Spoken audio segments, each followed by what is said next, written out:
In this video, I will take a Matco-Norca Model 120WC swing check valve apart by following these steps. I will troubleshoot the removal of the hinge pin and flapper assembly and put back together. Let's begin. These eye bolts can be left alone. No need to remove them. I'll start by unscrewing the cover bolts with a socket wrench. The socket size will vary depending on the size of the valve. This particular model is available from 3 to 16 inches. Upon removal of the bolts, you will notice a few short and long bolts. Remember where they go when putting the cover back on. The longer bolts go where the body does not obstruct the entry, and the shorter bolts go on the side of the hinge pin. Just a few more to go.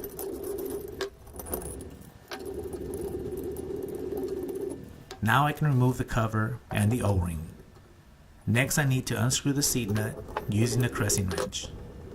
Once removed, make sure the gasket is intact and doesn't fall out. Inside this seat nut are 2 O-rings. Make sure you do not damage them.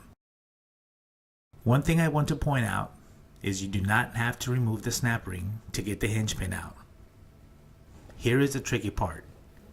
In order to get the hinge pin out, you might need to rotate the washer and wiggle the flapper assembly, pull on the pin at the same time.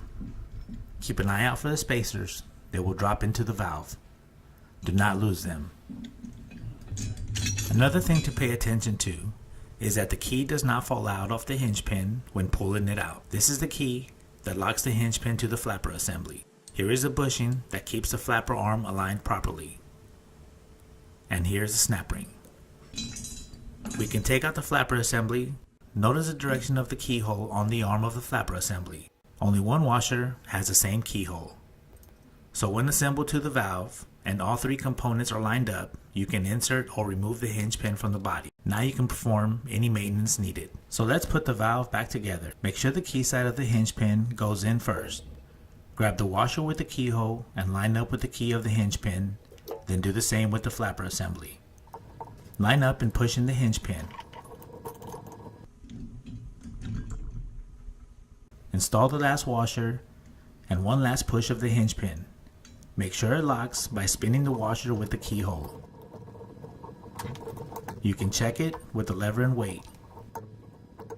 At this point, I can screw in the seat nut. Make sure the gasket is on the nut or in the seat nut entry on the body of the valve and tighten. Now I can put the O-ring back on along with the cover. Remember the location of the bolts? When tightening, you can use a circular or crossover pattern. For more information on the swing check valve, you can visit the website on the screen.